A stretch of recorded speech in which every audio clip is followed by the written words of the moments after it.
अगर देखिए स्टूडेंट, ये फिर से ये वीडियो है क्लास 10 के लिए। और एक्चुअली जो ह्यूमन डाइजेस्टिव सिस्टम में कुछ पॉइंट्स थे जिसको आप लोगों को और भी बेटर अंडरस्टैंड करना है, क्योंकि आपको मालूम है क्योंकि अब जो है यूपी बोर्ड में मल्टीपल चॉइस क्वेश्चंस भी हो रहे हैं, तो इसलिए मैंने कुछ और डिटेल्स लिखे हैं कि जिससे यदि मल्टीपल चॉइस क्वेश्चन पे संभावना है कि ये सब भी प्रश्न पूछा जा सकता है। ओके, देखिए ह्यूमन डाइजेस्टिव सिस्टम में मैंने यहाँ पे कुछ टॉपिक्स जो उसके हैं, कुछ पार्ट्स हैं, उसका नॉलेज लिखा है। जैसे लिखा है फर्स्ट, यहाँ पे आप देखेंगे इधर लिखा हुआ है एलिमेंट्री कैनाल। ओके, यहाँ पे आप देखेंगे यहाँ पे लिखा हुआ है एलिमेंट्री कैनाल लिखा गया है, एलिमेंट्री कैनाल। तो ये एलिमेंट्री कैनाल का एक और नाम है गैस्ट्रो इंटेस्टाइनल ट्रैक्ट, इसको बोलेंगे गैस्ट्रो इंटेस्टाइनल ट्रैक्ट। और ऑलरेडी मैंने बताया माउथ से लेके लार्ज इंटेस्टाइन के इन तक जो ट्यूब लाइक स्ट्रक्चर है, मस्कुलर स्ट्रक्चर है, जो पाइप जैसी संरचना है, वही क्या है, एलिमेंट्री कैनाल है। ठीक, आफ्टर दैट इसके आगे देखिए हम लोग चलते हैं, फिर सेलिवरी ग्लैंड लिखा गया है। तो इसके बारे में मैंने आपको ऑलरेडी बता दिया, सेलिवरी ग्लैंड सेलिवा बनाती है, जो माउथ में लार बनता है सेलिवा, और वो एक एंजाइम बनाती है। उस एंजाइम को आपको जानना है, वो एंजाइम कौन सा है। एक्चुअली जो सेलिवरी ग्लैंड्स में बनता है सेलिवा, और सेलिवा में जो एंजाइम बनता है वो है आपका टायलिन एंजाइम। ठीक, देखिए ptyalin enzyme secrete saliva which contain ptyalin enzyme. फिर यहाँ पे लिखा है, देखिए टायलिन का वर्क क्या है, ये स्टार्च, देखिए ये स्टार्च को, टायलिन एंजाइम क्या करता है, स्टार्च को, देखिए यहाँ पे स्टार्च को बदल देता है माल्टोज में। ठीक, और देखिए स्टार्च के नीचे यहाँ पे लिखा गया है, स्टार्च के नीचे लिखा गया है यहाँ पे स्टार्च के नीचे कि वो पॉलीसैकेराइड होता है। पॉलीसैकेराइड्स का मतलब ये कॉम्प्लेक्स शुगर होता है। ठीक, स्टार्च, और ये इसका स्वाद जो है मीठा नहीं होता है। और जब ये टायलिन एंजाइम स्टार्च को बदल देता है माल्टोज में, तो माल्टोज के नीचे देखिए लिखा गया है डाइसैकेराइड है। माल्टोज क्या है, डाइसैकेराइड है, और डाइसैकेराइड जो है वो सिंपल शुगर में आता है और इसका स्वाद मीठा होता है। और टायलिन एंजाइम यहाँ पे देखिए एरो के नीचे लिखा गया pH 6.8, तो जो सेलिवा का जो pH वैल्यू होता है वो नियर अबाउट 6.8 होता है, उसी पे सही तरीके से वर्क करता है टायलिन एंजाइम, और स्टार्च को माल्टोज में बदल देता है। स्टार्च भी कार्बोहाइड्रेट है, माल्टोज भी कार्बोहाइड्रेट है। माल्टोज डाइसैकेराइड है, यानी कि सिंपल शुगर है, और इसका स्वाद मीठा होता है। और जबकि स्टार्च जो है वो पॉलीसैकेराइड है, और ये कॉम्प्लेक्स टाइप का शुगर है जिसका स्वाद मीठा नहीं होता है। क्लियर है। फिर आगे देखिए, फिर यहाँ पे लिखा गया है नेक्स्ट, फिर लिखा गया है, अच्छा ये सेलिवरी ग्लैंड्स के बारे में फिर लिखा गया, ये 3 टाइप की हैं। ठीक, और यह पहला है पैरोटिड है, पैरोटिड ग्लैंड, और देखिए पैरोटिड लिखा गया है, फिर लिखा है सब मैंडिबुलर लिखा गया है, और फिर लिखा गया सब लिंगुअल। 3 टाइप की ये ग्लैंड है, सेलिवरी ग्लैंड्स। ओके, फिर आगे फिर इसमें देखिए सेलिवा आल्सो कंटेन, यहाँ पे एक और नॉलेज दिया गया, saliva also contain an antibacterial enzyme. Saliva में एक और एंजाइम होता है जिसको बोला जाता है लाइसोजाइम।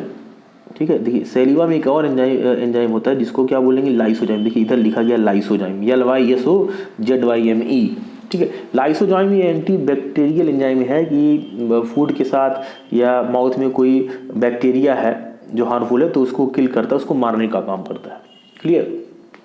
फिर आगे फिर देखिए यहाँ पे टंग के बारे में मैंने आपको बताया था कि जब एलिमेंट्री कैनाल मैंने आपको पढ़ाया तो मैंने आपको बताया कि एलिमेंट्री कैनाल में 5 पार्ट्स हैं। पहला है माउथ एंड इट्स स्ट्रक्चर। तो माउथ एंड इट्स स्ट्रक्चर में आपको स्टूडेंट मैंने आपको बताया था कि टंग के बारे में जानना है और टीथ के बारे में जानना है। ठीक है, तो टंग के बारे में क्या है कि टंग पे टेस्ट बड्स होती हैं जिससे हमको स्वाद का पता चलता है कि कौन सा भोजन तीखा है, मीठा है, खट्टा है, किस टाइप का। ठीक है, तो ये टंग, और ये क्या करता है टंग, ये फूड को सेलिवा में सही तरीके से मिक्स करता है। क्लियर, तो सही तरीके से मिक्स भी करता है, और फिर टंग क्या करता है, भोजन को उठा के टीथ के ऊपर रखता है। ठीक, जिससे जो टीथ होते हैं वो सही तरीके से ग्राइंडिंग कर पाएँ फूड का। क्लियर।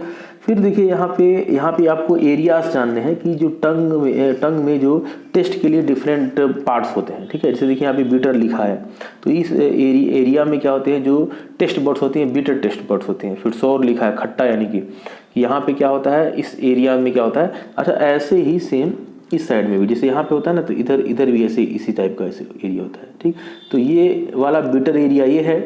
ठीक, ये मान ली टंग ऐसे है, तो ये वाला एरिया कैसा, तो बीटर का होता है। इधर आपको ऐसी स्वाद कलिकाएं या टेस्ट बड्स होती हैं जो आपको बिटर टेस्ट का अनुभव कराती हैं। ठीक, आगे की तरफ देखिए, टंग के आगे की तरफ यहाँ पे क्या लिखा है, स्वीट लिखा गया। ठीक है, तो इधर स्वीट टेस्ट बड्स होती हैं। ठीक, इधर साल्टी, यहाँ पे भी साल्टी होगा, इस साइड में भी साल्टी होगा। ठीक है, और फिर सोर लिखा गया खट्टा इधर और इधर। क्लियर, तो इस तरीके से दोनों साइड में आप एक एरिया दिखा सकते हैं कि टंग पे कौन कौन सा एरिया किधर होता है टेस्ट बड्स का। क्लियर, फिर आप आगे देखेंगे यहाँ पे टीथ के बारे में दिया गया है। ठीक है, तो ऑलरेडी ये नॉलेज मैंने दिया गया, लेकिन दे दिया था आपको, लेकिन एक शॉर्ट नोट मैं आपको देना चाहता था कि आसानी से आपको जो भी लर्निंग पॉइंट है वो सीक्वेंस से मिले और आसानी से आप उसको लर्न कर पाइए। तो यहाँ देखिए लिखा है टीथ, ये टीथ जो होते हैं उनका काम क्या है कि जो फूड आप माउथ में खाते हैं उनको काटना, उनको ग्राइंडिंग करना, पीसना। ठीक, ये टीथ का काम है। और ये 4 टाइप के होते हैं, शेप के आधार पे उनका आकार जैसा होता है, इंसाइजर, कैनाइन, प्री मोलर और मोलर।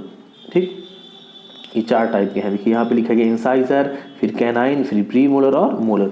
4 टाइप के टीथ होते हैं ह्यूमन बींग्स में, और ये एक्चुअली 4 टाइप के टीथ हैं ह्यूमन बींग्स में।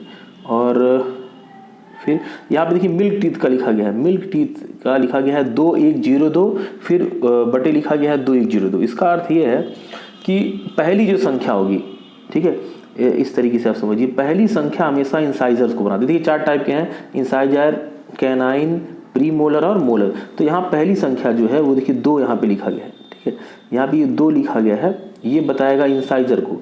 एक फिर उसके बाद जो संख्या है वो बताएगी कैनाइन को, फिर प्री मोलर को और मोलर को। इसे नीचे भी ऐसे incisor, canine, pre molar, molar. ठीक, तो अब ये क्योंकि ऑलरेडी मैंने आपको बताया था कि मान लीजिए टीथ का अरेंजमेंट है तो बीच से मानेंगे इधर ऐसे होता है। ठीक, तो पहले इंसाइजर होगा, फिर कैनाइन होगा, फिर प्री मोलर, मोलर। इधर भी ऐसे बीच के बाद incisor, canine, pre molar, molar. ठीक, नीचे भी ऐसे incisor, canine, pre molar, molar, incisor, canine, pre molar, molar. ठीक, तो इधर की संख्या लिखेंगे बट इधर की संख्या एक साइड का ही लिखा जाता है। ठीक है, तो इधर हो गया इंसाइजर, कैनाइन 2102। ठीक है, और नीचे भी ऐसे होते हैं। ऐसे परमानेंट टीथ में देखिएगा तो 2123 होता है, यानी कि बीच से, मैंने आपको बताया ये आपको अंडरस्टैंड कैसे करना है कि बीच से मान लीजिए कि ऐसे, मान लीजिए हमारे टीथ का अरेंजमेंट है, जबड़ों में मान लीजिए दांत लगे हुए हैं ऐसे। ठीक, तो यहाँ पे बीच, ये मान लीजिए एरिया है, ये लिप है ऐसे। ठीक, इधर भी लिप है, इधर भी लिप है। तो यहाँ पे बीच से मानेंगे पहली जो संख्या होगी, मान लीजिए यहाँ पे 2 लिखा गया पहले, तो इंसाइजर पहले बीच से इधर कितने होंगे, 2 होंगे। ठीक, और फिर एक कैसे कैनाइन होगा। ठीक, फिर प्री मोलर 2 है, प्री मोलर 2 है, और फिर मोलर कितने हैं, 3। ऐसे समझ में आया। फिर इधर भी देखिए, इधर भी ऐसे होगा, इंसाइजर 2, कैनाइन, फिर प्री मोलर 2 और 3 ऐसे। ऐसे ही नीचे भी ऐसे होता है, इधर से दांत ऐसे लगे होते हैं। ठीक है, तो एक साइड की संख्या के ही बताया जाता है। इधर का आधा, इधर का जो ऊपर का आधा है एक साइड में लिख लेते हैं, और नीचे का भी एक साइड में लिख लेते हैं। फिर उसकी संख्या को दुगना कर देते हैं। इसका दुगना करेगा, एक साइड का आपने पाया, दुगना करेंगे दोनों साइड का हो जाएगा। तो इस साइड से पूरी संख्या आपको मिल जाती है। जैसे परमानेंट टीथ में फार्मूला क्या है, डेंटल फार्मूला 2 1 2 3। तो एक साइड क्या था, 2 1 2 3, यानी कि एक साइड में ऊपर की तरफ 8 टीथ हैं और नीचे की तरफ भी 8 है। तो एक साइड में हाफ हो गया आपका कितना, 16 दांत हो गया, दूसरी तरफ भी 16 हो गया, तो 32 हो गए। तो ऐसे ही आप देखेंगे कि मिल्क टीथ टोटल 20 होते हैं और परमानेंट टीथ टोटल 32 होते हैं। क्लियर। फिर यहाँ पे कुछ डिटेल दिया गया है कि जो 20 टीथ होते हैं वो होते हैं डाइफाइडोंट होते हैं।